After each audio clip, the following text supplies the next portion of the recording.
In this episode of Broken and Healed, I sit down with Kris Newby, the award-winning science writer, producer of the groundbreaking documentary Under Our Skin, and author of the explosive book Bitten, The Secret History of Lyme Disease and Biological Weapons.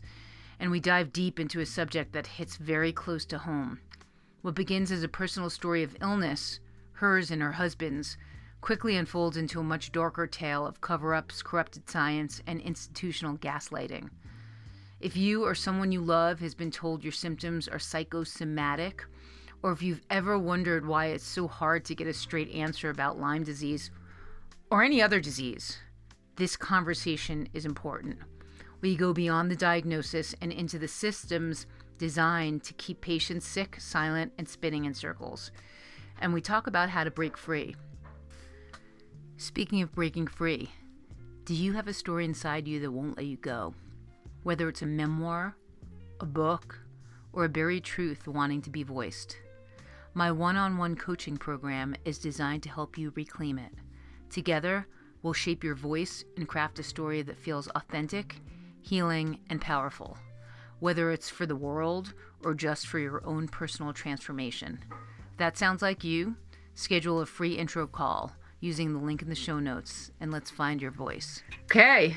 I am so honored to be here with Kris Newby, who is an award-winning medical science writer and the senior producer of the Lyme disease documentary Under Our Skin, which premiered at the Tribeca Film Festival and was a 2010 Oscar semifinalist.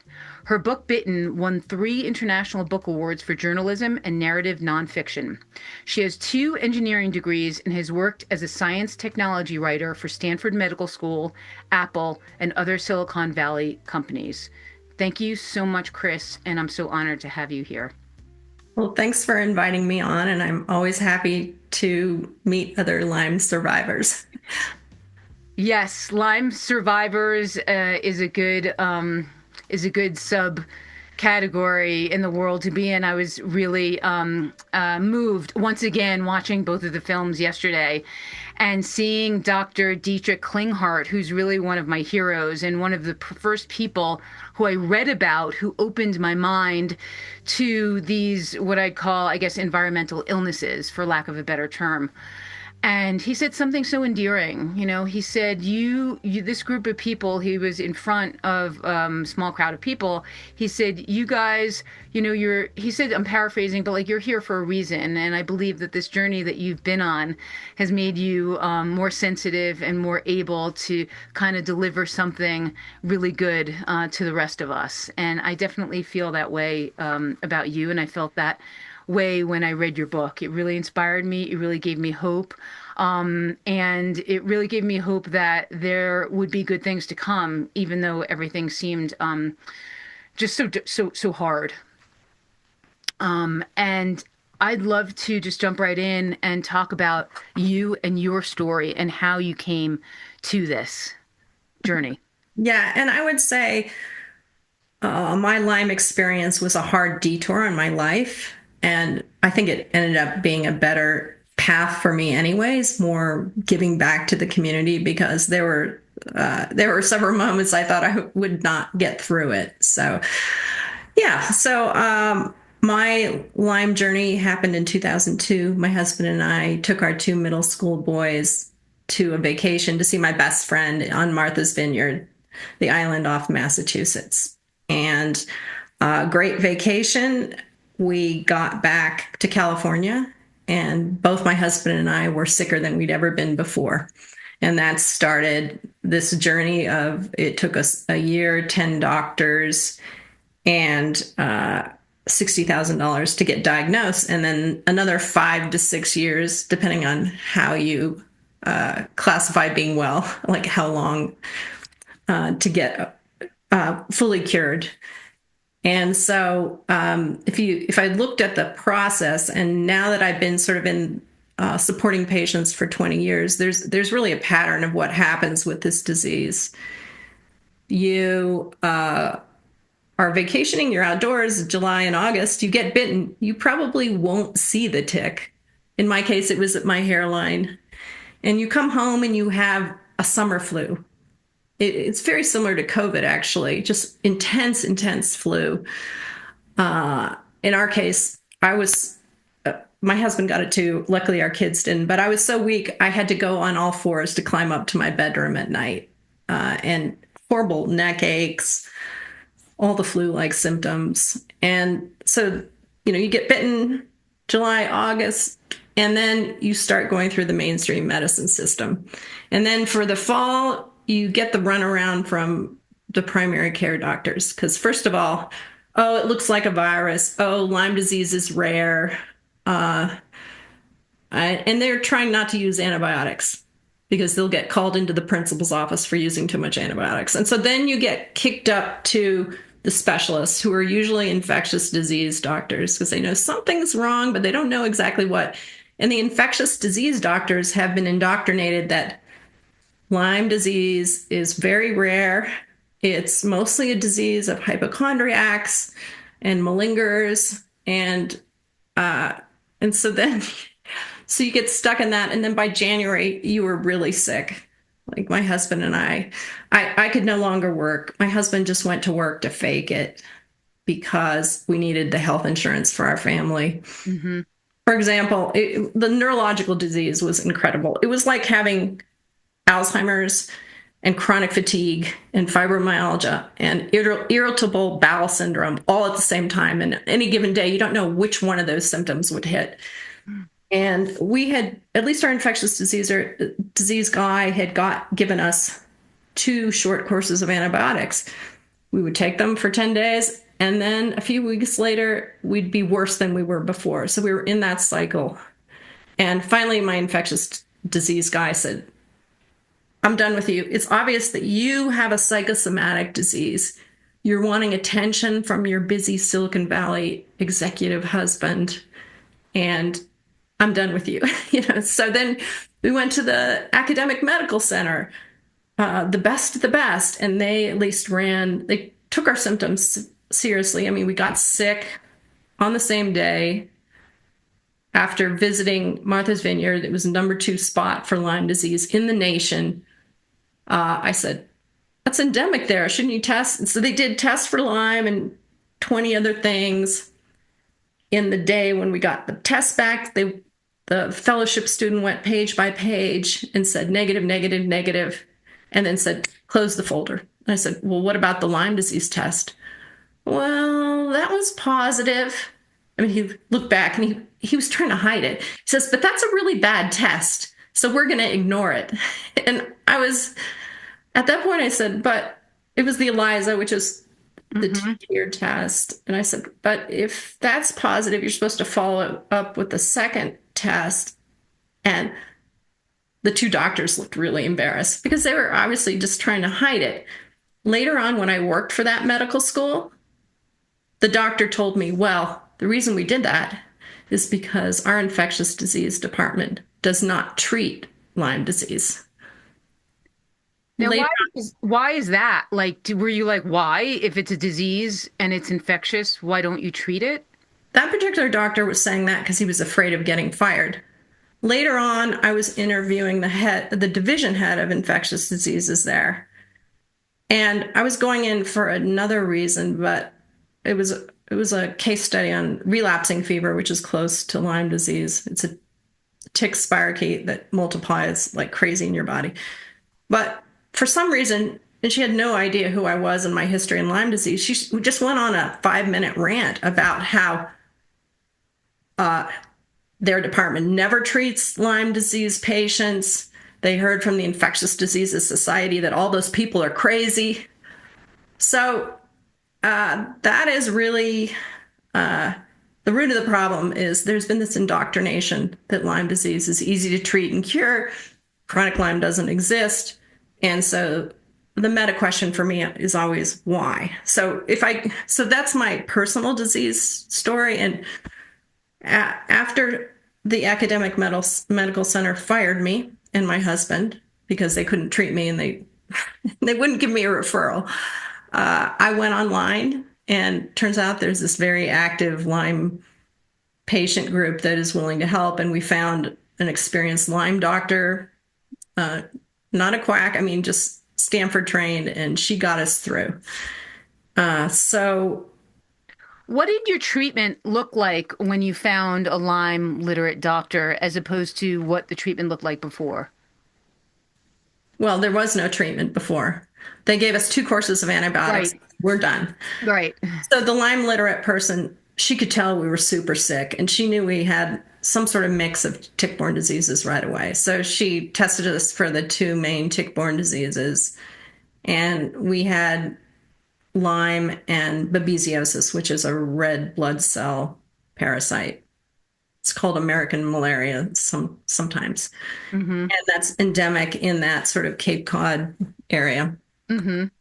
So when you're that sick, you have to worry about if you just gave someone a full dose of antibiotics, they might die of sepsis, so systemic poisoning. So she starts out with a really low dose zithromycin to get the germ load down of Lyme, and then later on goes to the Babesia, which was uh, I've never had a headache that bad. So with Babesia, you treat it with an anti-malarial drug, and that what happened with that is all the capillaries in your head have these zombie red blood cells in there. So when you kill them, then you have a lot of sludge, and your brain doesn't clear out junk very much. I mean, that's what happens to Alzheimer's patients. So, anyways, that was the beginning, and then you start this slog of a combination therapy of antibiotics, orals to begin with.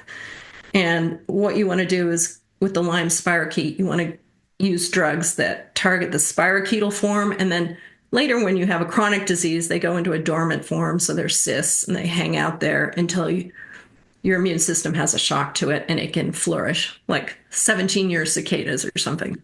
Mm. So then it was just years of trying to figure out what combination of antibiotics will finally kill it. And what worked with me and cured me finally was just IV antibiotics, about 6 weeks. And again, 3 different drugs that target the different forms of this bug. Now, if you get it early on, it's just like 14 days of doxy or whatever, and that's what should happen. Mm-hmm. But we don't have a test that works in the first month, and it's not that great later on. And doctors don't routinely test for other diseases that can be transmitted from the ticks. So you can have a mix of bad bugs that make you super sick. Huh, that's it's really interesting. I know for a lot of people, including myself, antibiotics aren't I'm not really able to handle antibiotics. And there seems to be a whole school of people out there, although it's not quite as straightforward, possibly, that treat Lyme disease with herbs and in more holistic ways. What's your experience with that? Like, what do you think about that? Well, I was pretty open minded and I did not want to take antibiotics. It doesn't make you feel that great on them. But we had an integrated doctor who supplemented with detoxifiers and probiotics. And I mean, I tried many things too. I went to Dr. Klinghardt. Oh, Uh, you did? yeah, Oh. yeah. I think he's got a really interesting approach, and there's a lot to it. Mm-hmm. So I can't remember exactly what we tried, but his testing elucidated other toxins in my body. And, I tried homeopathy. That didn't work. Acupuncture, great for symptoms. Reiki, great for symptoms. But if you're not getting at the root cause, Right, it's just symptom relief. right, absolutely. Yeah. And then just eating differently, healthy, helps a lot. And saunas, like when you're on hardcore antibiotics, you want to do everything you can to get those toxins out. So we did saunas every week, and that really helped. And it made the antibiotics more effective. Interesting. And have you had any like long-term gut issues since you had the long-term antibiotics? No, because we were careful while we were on the antibiotics about probiotics and maintaining gut health. I did have rapid onset gluten allergies the last couple of years, but I don't think that's related.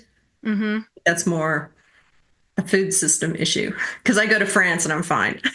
Well, it's funny that you say that because my last podcast guest was a fascinating woman who was born in Los Angeles, who's American, but now lives in Sicily.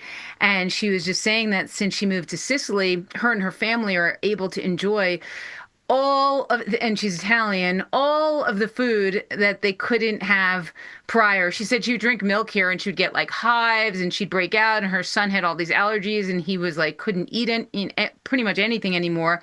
And then she got there and it all cleared up and they're able to eat the wheat, the eggs, the dairy, the grains, and there doesn't seem to be an issue. So I think that that's a topic that I'm going to dive very deeply into over the next couple of months because I am fascinated and aggravated by the systemic, food allergies and chronic illnesses that we've endured here in the United States that in a lot of ways, Europeans haven't. And it's clear when every American travels to France or to Italy, it's apparent. Yes, yes, yes. So that's definitely a deep dive subject. But I'd love to dive in a little bit to like first of all, how long from the time you got infected until the time you were fully cured? That's 6 years. 6 years. Okay. And later my husband and I admitted we never wanted to say it out loud, but we were afraid that we were going to die and leave our kids for orphans. It was that serious. And to have an infectious disease doctor tell us that we're nuts did not help. You know, something that my book, Awakening in an Age of Metals, really focuses on was because my brain became so cognitively impaired due to the mercury poisoning and the high levels of mercury in my brain and aluminum. Every interaction I had was very traumatic for me. Even if it was a neutral one, it was traumatizing because I didn't know what was happening. Mhm. And, I went to the best hospitals and doctors there were in LA. And I was told so many times, like, nothing's wrong with you. And I thought, would I make this up? Like, wouldn't I rather be running a television network like I was? Mhm. I mean, I'd like to collect a paycheck again. I'd like to be on location again. I'd like to live my life again. I don't think anybody would choose this road. Oh, this sounds fun. Being being sick, being bedridden. I mean, that's not a choice anybody would make. So I found it insanely shocking. The awakening really wasn't only to being sick. The awakening was to the world around me. I had never experienced such apathy and kind of coldness from the very population that you hope will greet you with open arms when you really need them. And it was such a trauma to me. And I found that reaction as well in friends and family. The very communities that I hoped to find some compassion were the very people who were just drowning in some kind of mainstream algorithm that they couldn't see their way out of. And through the cracks falls people who are sick. And I was wondering if you could speak to that, to what that is and why that happens. Well, I had bought into we have the best medical system in the world too. And but what we really have is a medical insurance business that's been weaponized. Algorithms deny first and hope that the person's too sick to appeal, which happened with us. I mean, I was so cognitively impaired, I couldn't do all the things that a normal human can do. Like, No, no. Even I shopping. fill I out mean, their form. yeah, filling out forms was, like I mean that was like, getting a PhD. It was just filling out the forms in a doctor's office for me. Right. So we have a medical system that's is designed to maximize profits. So it's a complicated system, but what you have is your primary care. They're afraid to make any decisions. They don't want to waste time filing medical claims forms. And so a lot of times they'll punt to specialists. So by the time I got to the crisis point in January, I'd been to many specialists, and they're $300 to $600 an hour. So again, more money goes to the medical system, and they only look at one part of your body. And the thing about Lyme disease and a lot of other tick-borne diseases, it's a multisystemic disease.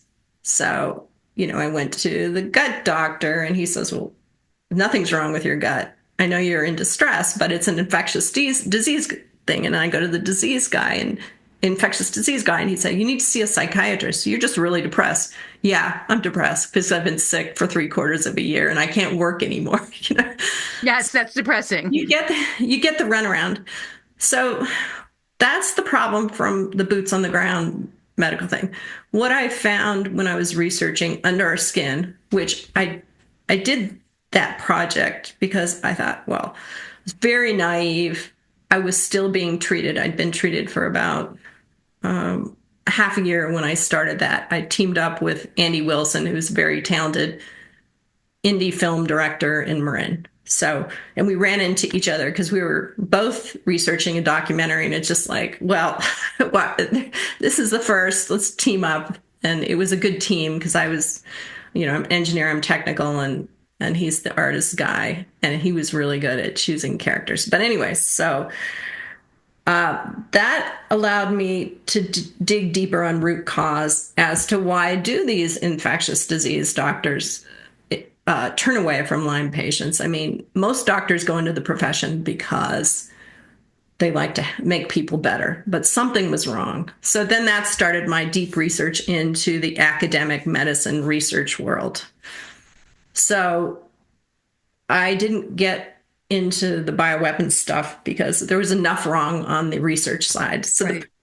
The problem with Lyme disease is it first reared its ugly head in the early 70s. The cases actually started in the late 60s, and then it just blossomed. There's fear-mongering investigations, but at that time it was a new disease. So a lot of the carpetbagger researchers who want access to new grants, they'd run and try to make a claim for being a discoverer. That gets them more grants.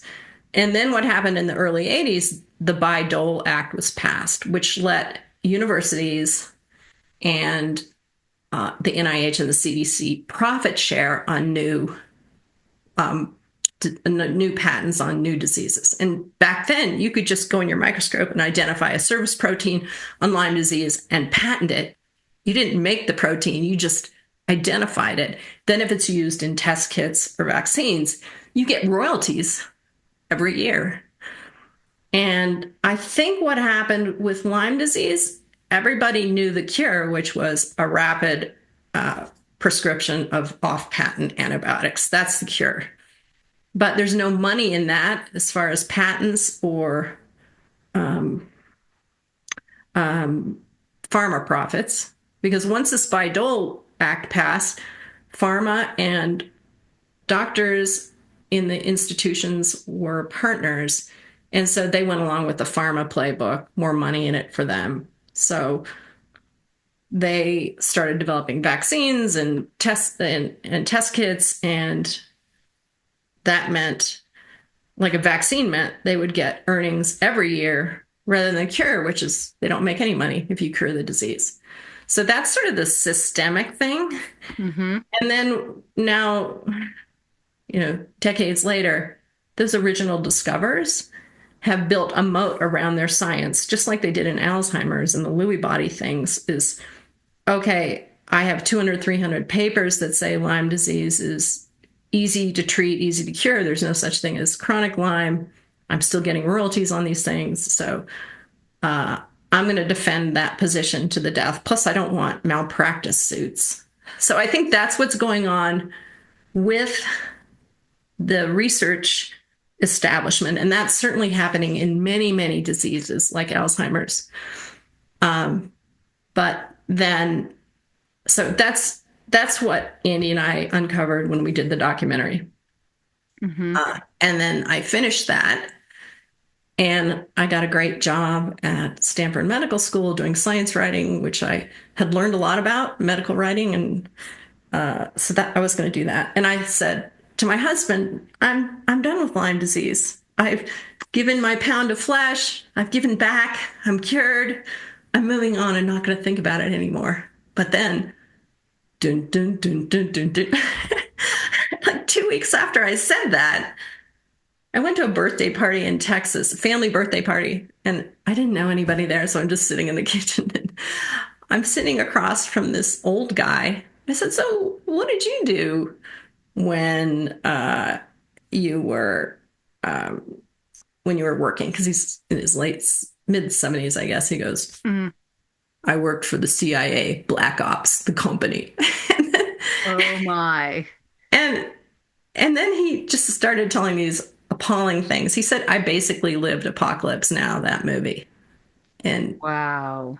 he would dump decapitated heads on the Viet Cong and nail ears of Viet Cong on the wall of his commanding officer. And then at the very end, he goes, but the weirdest thing I ever did was drop ticks on the Cubans. So, When I read that in your book, I thought, oh boy, there is so much more to Lyme disease. It's such a rabbit hole that it's like your head just shoots off, kind of like thinking about it. You're like, this is just all so multi-layered and complex because you have the systemic problem that you spoke about with the Bayh-Dole Act and the profit sharing, right?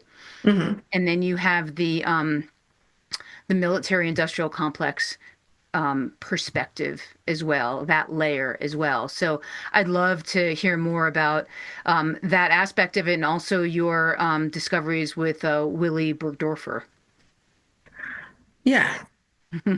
So when the tick dropper told me that, then I thought, well, probably the rumors are true, but how can I prove it? It's just one guy, and that doesn't hold up in the journalistic world. But then just a few weeks later, a friend I knew who did a Lyme documentary too, he says, "Your book inspired me, or your film, and I just rode 33 hours straight and interviewed Willie for 4 hours." And he said that he thought the Lyme outbreak happened with another thing, which is a biological weapon. It was related to it. It was vague.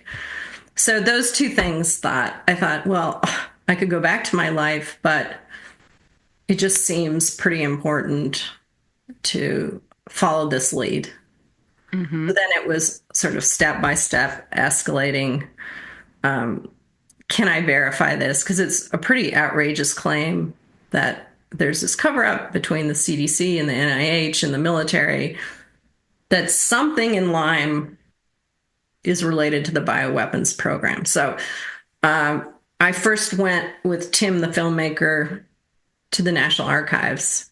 It's 33 boxes of Willie's files. And we spent a couple days going through it, and there was nothing. There was like nothing about the Lyme disease discovery in there. And Tim goes, "Well, what's the important thing is it's like the Sherlock Holmes, there's no sound of a dog in the night. Like, why aren't the Lyme discovery files there?" So, Oh, I see. yeah.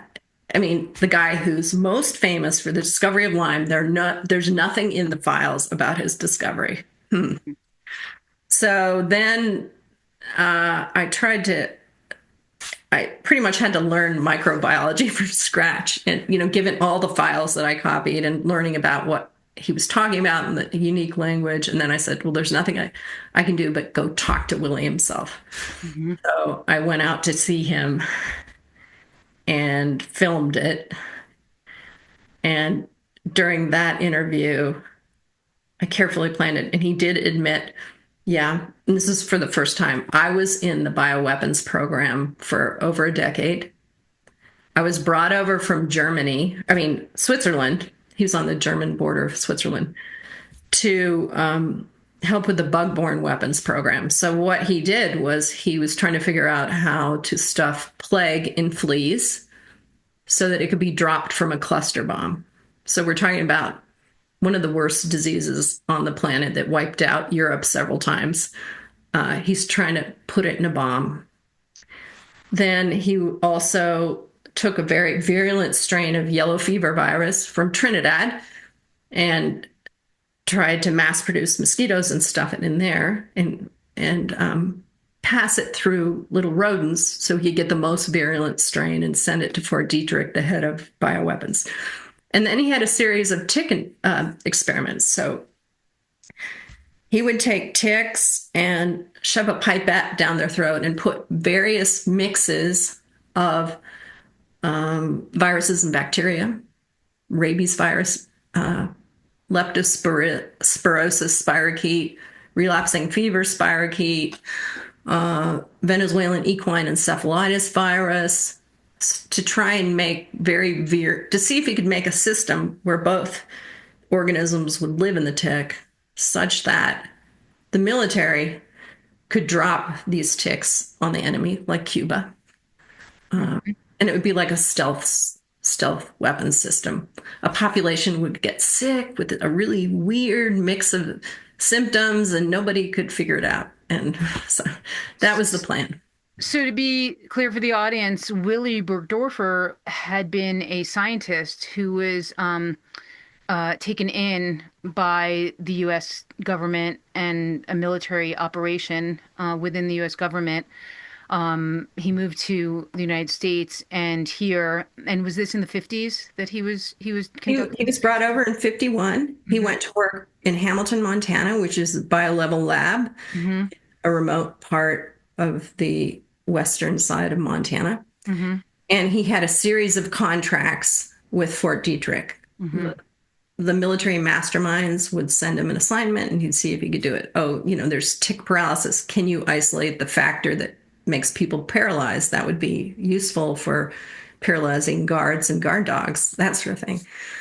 And how do I know that? That was not in the National Archives, but I lucked out.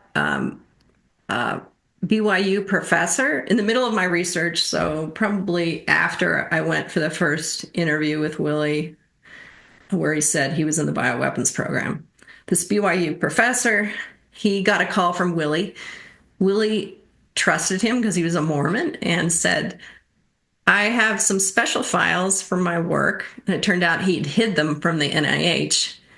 And a lot of them they didn't say top secret on them, but they were probably.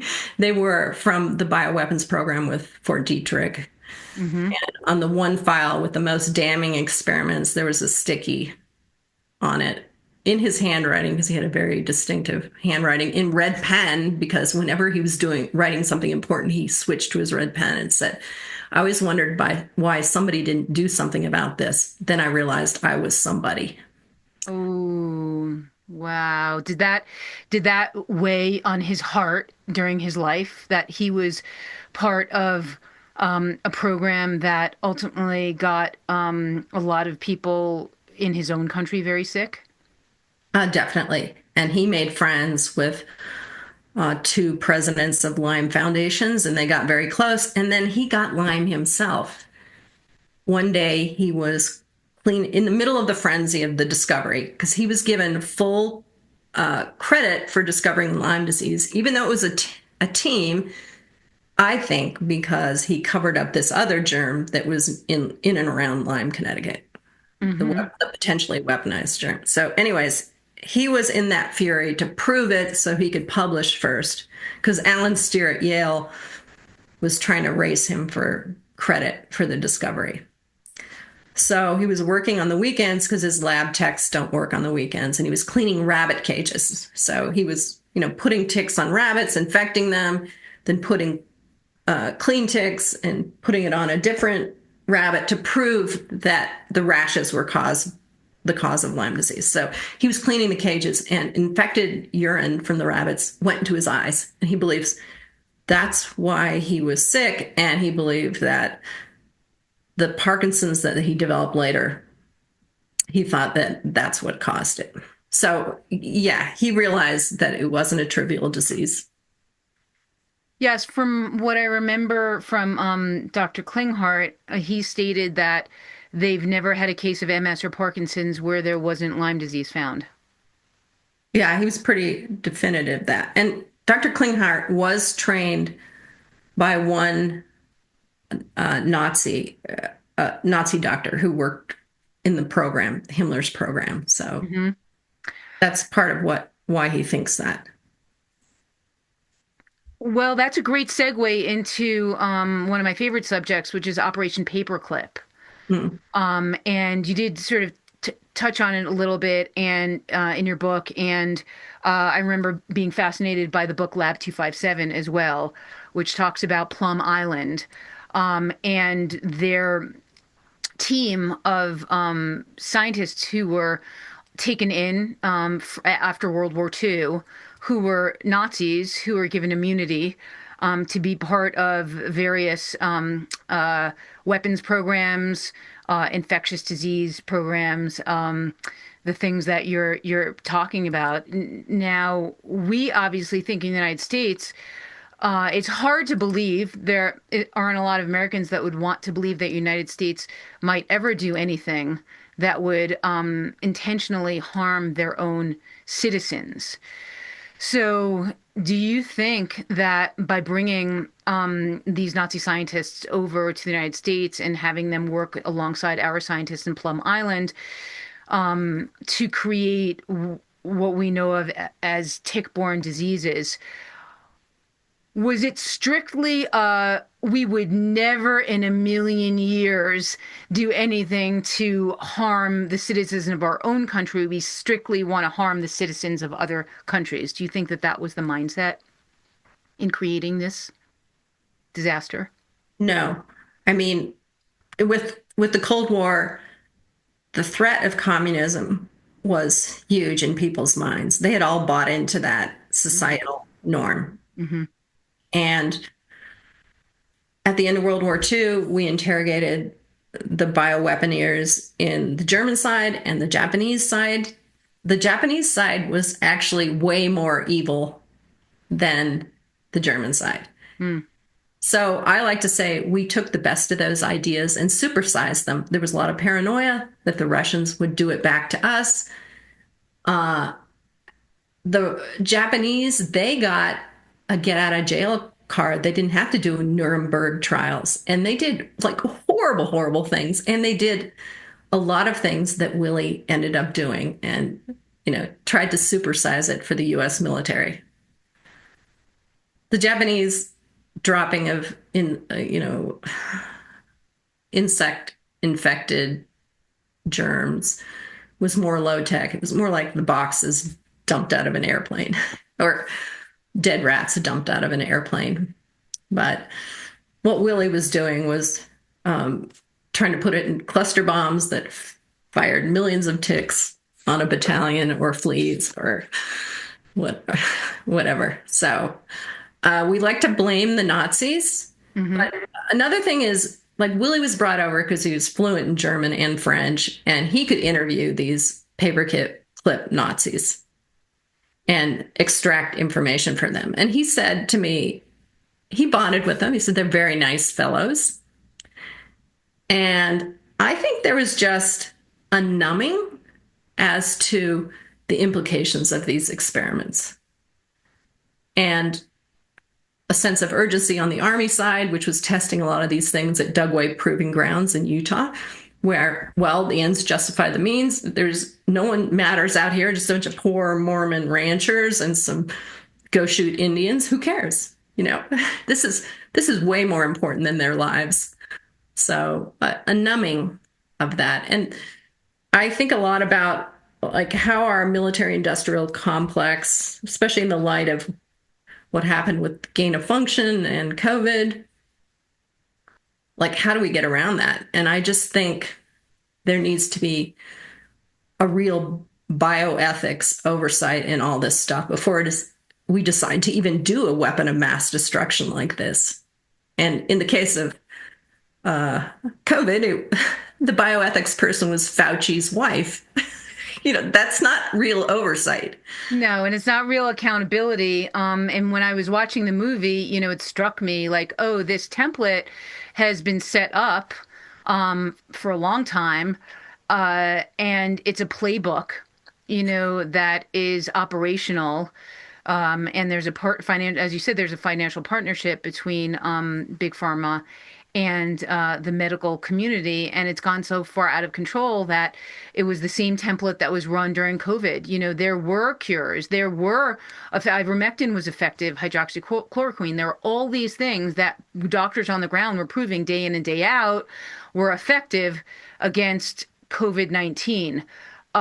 Yet, because of the emergency use authorization, they couldn't use those, because if they used those and they really, really worked, then they wouldn't be able to do what they wanted to do, which is to get this vaccine on the market. This vaccine that was going to be so intensely profitable.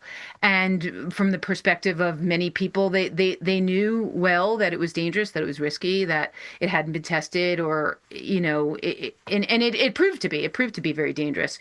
Yet that was overlooked because there was this financial template that had been so well worn and so well done for so many years, possibly taking off after the Bayh-Dole Act, when it became just financially just so incredibly profitable to keep on going down this road. And I'm wondering, like, what were your thoughts when this was all happening? Were you like, oh my God, I'm watching this all over again? Like, this is something I kind of thought would happen through all of my Lyme stuff. Like, what was sort of going through your mind when COVID happened? I got one of the first cases because I was talking to a researcher at BYU the week that all the Mormon missionaries came back to BYU. So I got it, and it was really, really bad. Yeah. It reminded me of the summer flu of Lyme. So I realized it was bad, but I did get over it. Um, but I still had trust in the system, and Even after your whole I trip? got I got my two vaccines. Mm. The second vaccine, it is one of the versions that's supposed to be bad, but hit my husband really, really hard, who wasn't 100% over Lyme yet, Mm. and he's still damaged. So after the second vaccine, which was a year into it, then it was like, oh, my eyes were open, and I said Lyme disease was a prequel. But I mean, in a way, I guess Lyme disease was practice. Well, there are a lot of people out there who would say, and I know this is not necessarily, your area of expertise, nor is it really mine, but it's interesting that HIV may have been the prequel to Lyme, and Lyme, then the prequel is kind of like part one may have been HIV, part two may have been Lyme, and then the finale may have been COVID. And there's certainly a lot of compelling evidence to show the transformation and the building of that financial army, basically, and the legislation that allows a lot of this to happen. And I think that after COVID, the dam broke. And everybody found everything out. And, I know from my experience as a writer, there was a lot of censorship. I tried to write because had this vaccine injury, and it awakened me to, like, I had trust in the system. I mean, I would never think that there was anything ever wrong with a vaccine or even a pharmaceutical. I don't think I ever thought there was a reason for me to do my own research about an antibiotic or of any pharmaceutical for that matter that I was being given by a licensed doctor. And pediatricians, like, well, you're going to trust your pediatrician. I mean, because they're pediatricians and they're there to make sure your child is safe. And, you hear these heartbreaking stories of parents who are starting to realize that, and understand financially that there's financial incentives with the vaccine program. We're seeing all of that data come out now. And so it's interesting to me because it sounds like the rest of us, the awakening is a process. And Right. it And doesn't happen all with at once. everything I'd seen with Lyme, I think it was a very effective use of fear by the military industrial complex. And so the public was letting them do shortcuts. So I worked in the clinical trials group at Stanford for a decade. And before COVID, they had never gotten a vaccine through the pipeline in less than 7 years. All of a sudden, it was out in a year. Like they knew it already, So Right. the fear convinced the politicians to forego normal safety steps, and that was a huge mistake that's finally coming out now. And Yes. hopefully, we won't fall for it the next time they come up with a sky is falling scenario. Well, it was a real, in many ways, it was a beautiful time because, people made changes in their lives and in their perspectives, and it was all part of a really intense awakening, and everybody experienced it differently. You and I had been on a longer journey that started many years earlier, so it was, just it was like the tail end. For me, it was kind of right in the middle of my awakening, and I think it was an important lesson. And what I'd love to ask you, because you investigate these things for a living, is where do you think, how do we help? Like, where do we go from here in terms of all of the people in the Lyme community and the chronic illness community, who are still suffering, for whom this information isn't readily available, because you really get a different story when you go to your doctor. Still to this day, if I go to a mainstream doctor, which I almost never do, I get it's like walking onto another planet. I've been living on one planet for a while, and this conventional doctor has been living on another, and there's a real big difference between the two, like a real gap, and in that gap falls many, many people's lives. And so, how do we help? Like, what do we do? Yeah, I mean, I say to Lyme patients, be your own advocate now. If you pull out an embedded tick, put it in a plastic baggie and send it in. And someone for free or $50 will sequence everything inside that tick. That's faster than the lousy tests and cheaper. Like for a full panel of Lyme disease or tick-borne disease tests, you're gonna at a specialty lab, you might pay $1,000, and a lot of it isn't covered by insurance. Hmm. So learn what it is, and then uh, you if you get bit by a tick, you don't have time to change the mind of another infectious diseases doctor. So Right. you're going to have to do your own research, and luckily there are just so many more resources than when I was sick. I think the advocacy foundations or nonprofits like LymeDisease.org and Bay Area Lyme, they have a lot of resources on their websites to help you navigate insurance and help find a doctor who's gone to the conferences every year for about 10 years for how to treat tick-borne diseases. It's more of an art. It's not one size fits all. For example, when you had mercury poisoning, the way you treat that is totally different. You would want to do a heavy metal challenge and get that stuff out before you start, because otherwise it's going to kill your immune system. So first of all, advocacy groups. I think AI is a tremendous help. Hmm. Yeah. I I had a specialist doctor who wanted to give me a drug, and I was able to go to ChatGPT Pro and find out all the adverse effects. And I said, you know what? These cardio symptoms, I'm not about to take those on for marginal improvement on bone density, So, Right. Right. so that's like having your personal specialist. You just take your record and you pour it in there. There's also a lot of third party AI driven microbiome analysis.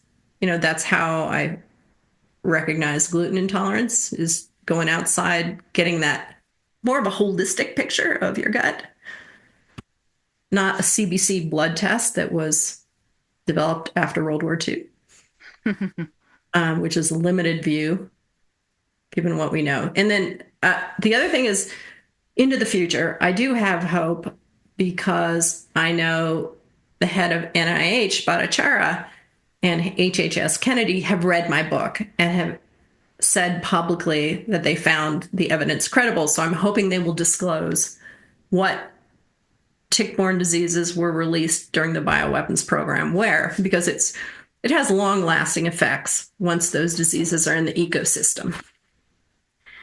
And right now, we track tick-borne diseases by a dysfunctional CDC that relies on frontline physicians turning in complicated paperwork through local, state, and then national. There's a lot of fallout there if they're busy with COVID or something. And then also they track tick diseases by taking a white flannel bed sheet and dragging it through a field. Not very high tech. Right. So let's disclose where these badass biological weapons were, so we know how to treat the patients in those areas.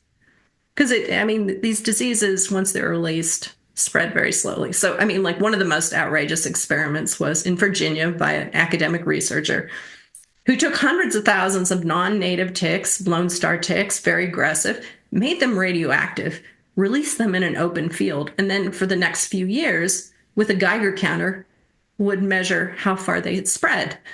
Now, the problem with those non-native Lone Star ticks is they carry horrible diseases that weren't on the eastern bird flyway before. So that would be unusual, deadly Rocky Mountain spotted fever and alpha-gal red meat allergies. So that's what I mean.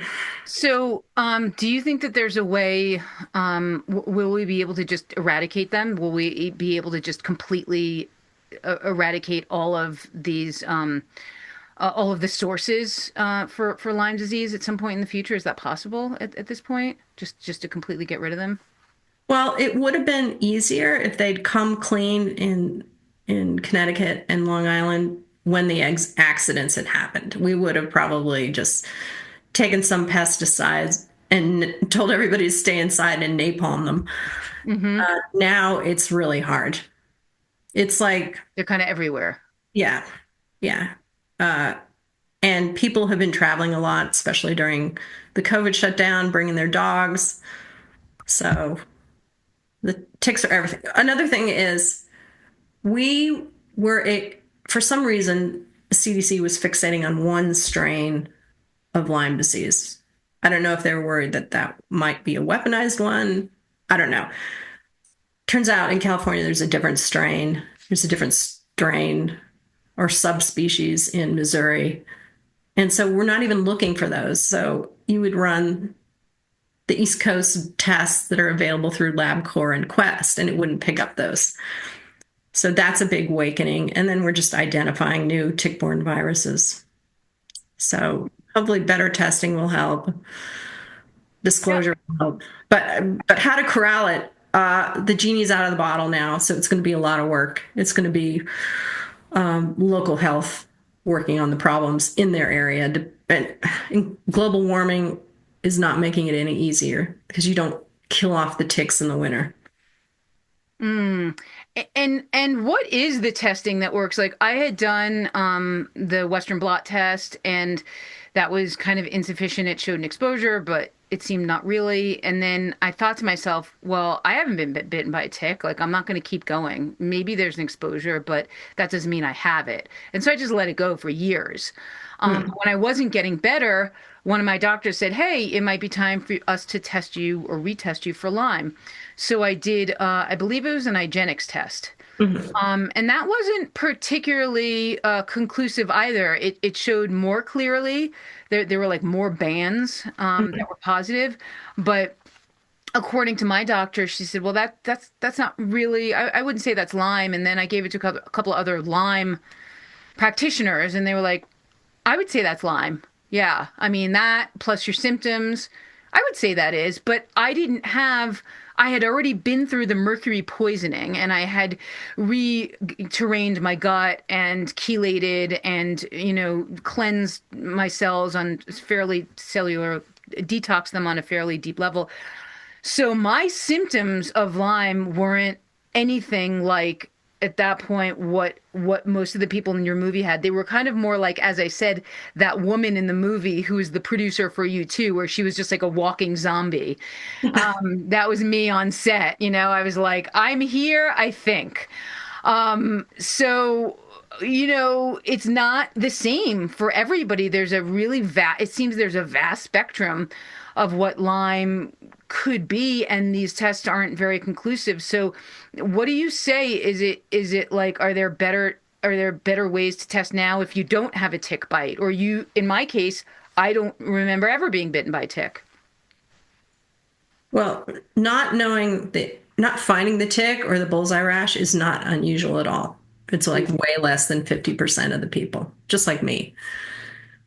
The testing, uh, it's really broken now, and there hasn't been a will to fix it. I think because of the power of the vaccine developer that's working on a new vaccine now. Like, how can you run a scientifically valid clinical trial if you have a disease that's chronically relapsing? It can go dormant for a while and then flare. I mean, there's no endpoint for your clinical trial. You can't prove that the vaccine worked or not. So I think there's an active suppression of the concept of clinical Lyme, or an active suppression of getting a more accurate test. That would be embarrassing to CDC, and it would possibly scram the um, the vaccine trial. The other thing is, in my anal compulsive pursuit to find a root cause, in the last 2 years, I went through 800 Lyme disease grants from the NIH and say, well, where is our money going for research? And first of all, it's not very much money compared to AIDS, which has 100 times the budget for a disease now that's used to be fatal and now it's just chronic. So I went through that, and first of all, there's a huge army of chronic Lyme patients now, and we've only spent like 1% of the budget for treatments in the last 11 years. 1%. And then the amount given to developing better testing has been 13% of the budget, but that's a little deceptive because all it's doing is trying to automate and maybe desensitize the already ineffectual antibody test. So our money is not being put in the right way. And again, I think it's the corruption of that hardcore, maybe 10 Lyme disease carpetbaggers that came in the 80s. Right. And, it just seems like there's no lack of money and there's no lack of brain power. We have the brain power to figure this out if we want to. In fact, we have the brain power to figure everything out if we want to. And my experience, my research, and my personal experience leads me to the conclusion that if we don't figure something out, it's because it's much more profitable to not have an answer. I would say that's true. And it's dark and it's sad. But if it's the truth, which I believe it is, then we have to follow. And I'm with you. I do have hope, and I do have, I feel a possibility of a light at the end of the tunnel with the new team, that's come into the HHS. And I believe that they need to make it a priority to bring Lyme out of the closet and reprioritize it as a really, as the really nasty disease that it is. And I'm sure that with your book and all the work that you've done in the films, it has sort of enraged me all over again when I watched your films. And I think that's a good thing because we need to not be complacent about it. We need to not be compliant. And I think your films did a really incredible job. And watching those stories was just nothing short of, sort of ghastly and great. So thank you for doing that work. One thing I found in your film that was interesting, I thought you could speak to it, is that Dietrich Klinghardt was the only one that they didn't come after, and I'm wondering why. Oh, yeah, that's true. Well, first of all, he's in Washington State, which is a little more forgiving of alternative medicine. I think that's a big thing. Yeah, I think that's mostly it. In California too, they're more forgiving about alternative medicine, or not as hardline. I find medicine in the 13 colonies is pretty entrenched in the old ways and the status of a doctor, a godlike status of a doctor, and you never question them. So I find that that's a challenge with the East Coast people. Mm, Unlike Californians and people in Washington, they're willing to question authority more. yeah, yeah, we're just used to being the weird ones. Mhm. Yeah. Who are sort of just kind of running off on our own path. I did go to many doctors here who, like I said, had similar attitudes about it, but I was able to also find more alternative alternative and holistic perspectives here. So that does that I was like confused. I thought, why did he get a pass, like, and I'm really glad that he did. So, one of my final questions for you is, what are your current hopes? And we did speak on it briefly, but if there's anything else that you'd want to say to the, public or the current administration, for the evolution of medicine, government, patient advocacy, if the landscape, obviously, do you think the landscape is better now than it was before? And is there anything else you want to add about how we can just really move forward using the money better, having more transparency, anything else that we can kind of put out into the ether to create change? I think we're still in a transition. So I get a lot of really sad stories because I'm out in the blogosphere. I really sad stories, and it makes me feel like things haven't got that much better. But I do think they have, because of the availability of the internet and these advocacy groups, and now we have the unmasking of the corruption in the medical system beginning to happen. So I think it's going to get better. We need to increase transparency on what's going into the CDC. Like when I began the research on the conflicts of interest in the Lyme world, for example, the person at CDC in charge of it, it took 5 years to get a FOIA, the Freedom of Information Act disclosure of the patents that person was receiving. But since COVID, they're not giving us the payoffs that go to Fauci. So it's gone a little bit backwards, and we're going to have a bunch of that happening. But in the meantime, I would recommend to people newly diagnosed, don't be short-sighted. If you're with a doctor who isn't open-minded, move on. You can't afford to waste your brain, the health of your brain on a slow doctor, and they probably never will change their mind. So go to these advocacy sites and get a doctor super experience. It'd just be like if you had a glioblastoma tumor in your brain. Think of it that way. Well, I want to go to the guy who's treated this successfully the most times. So that's why you need to get a tick-borne disease expert. The other thing is maybe consider forking out money for the specialty labs, because, for example, IGeneX has been in the business for decades. That's all they do, tick-borne diseases. And they know what to look for. So even though it's expensive, just do it because it's your health at stake.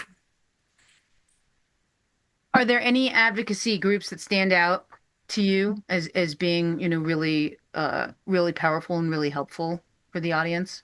Well, I love LymeDisease.org because they have a lot of patient resources. How you navigate insurance, how you find a doctor, what are the politics with this disease? Because you need to go in open-minded. Otherwise, you'll be shamed into doing the wrong thing by the establishment.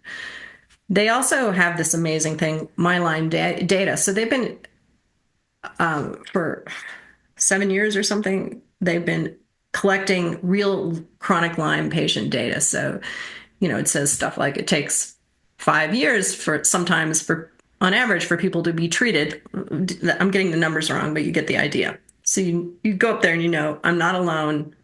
This is happening all across the United States. It's the kind of thing when I was doing the documentary with Andy Wilson, uh, after we were midway through the filming, it's just like, oh my gosh, this is nationwide. It's a huge problem and everybody's ignoring it. It was just the red pill moment. And then Bay Area Lyme has a lot of good resources. They have this Tick-tective podcast that covers topics all about treating that disease. They also fund young researchers with new ideas, which NIH wasn't doing. I had to analyze the grant numbers, and it was just like a geriatric fund at NIH. The money's going to people over 70. So these people were being paid on contract at NIH, and they were in their 70s. So they're probably triple dipping. Maybe they've got their full retirement and Correct. yeah. And then the last thing, there was one other thing I was going to say. I can't remember.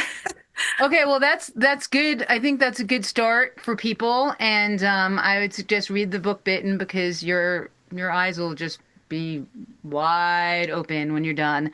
And under our skin, it's important, even if you think it doesn't matter to you, because it's a pretty gray area as to there's no borders, around the ticks. They actually move and fly, and so even if you think you live in a state where there are no tick-borne diseases, there are, you know, there are a lot of reasons why this whole dilemma affects everybody, systemically, medically, professionally, financially, spiritually. I think that anything that is this important affects everybody. It just affects everybody at different times. So that's kind of one of the things that I want to say. And you give us so much hope because in a lot of ways, you went through the whole journey and got cured in what I think is a relatively short period of time, even though 6 years sounds scary.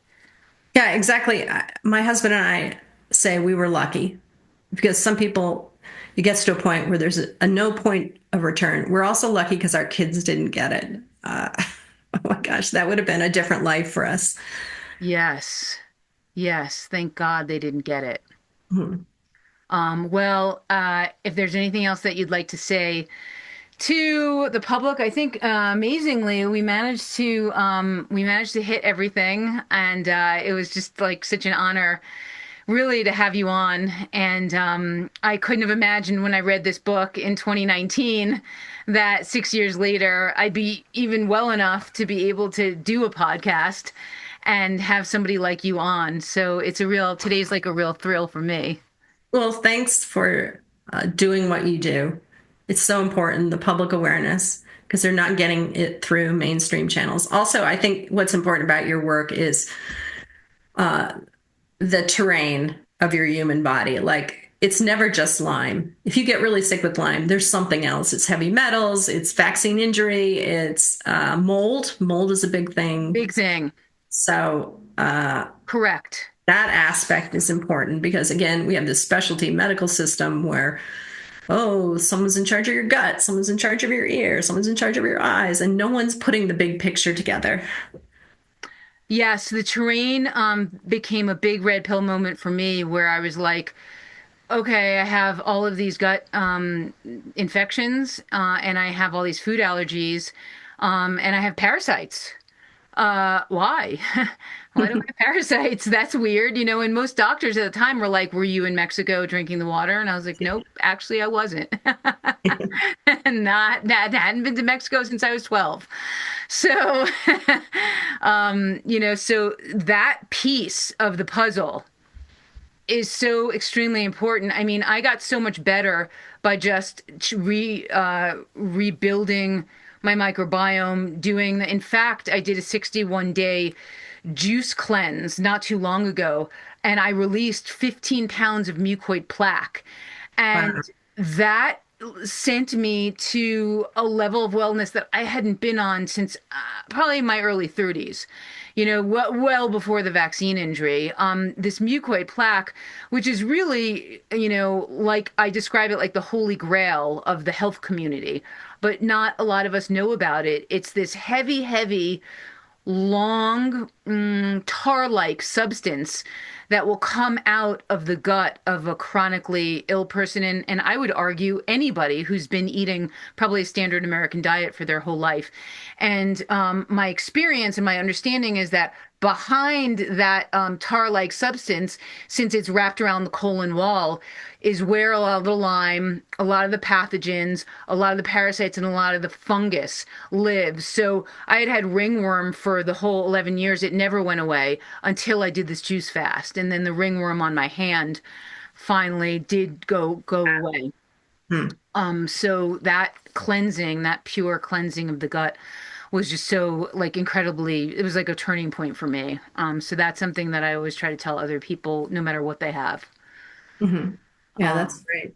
Especially Lyme, because your gut and tends to be really just get really like when during that scene in Under Our Skin, when that woman was being checked out by Dr. Klinghardt, I had this flashback of like 10 doctors, poking at my gut, going, God, you have so much inflammation there. And you think, I do? I mean, I don't really feel it, but that's kind of what Lyme and mercury poisoning does. It really just kind of shreds the gut. So, Mhm. yes, the terrain work is really, really important. And yeah, so it was just wonderful to have you on. I'm so honored. I look forward to everybody in this audience. They're going to be really thrilled to hear your story and glean all the information, the hope from the story. Oh, thanks. All And right. everything will be in the show notes. And I just want to thank you. I'll put us on pause now. I hope you've enjoyed today's episode of Broken and Healed. If it moved you, sparked something inside, or made you feel less alone, please take a moment to like, subscribe, and leave a comment below. Your voice matters to me. And remember, anything can be healed. Until next time, keep listening to that voice inside, because it knows.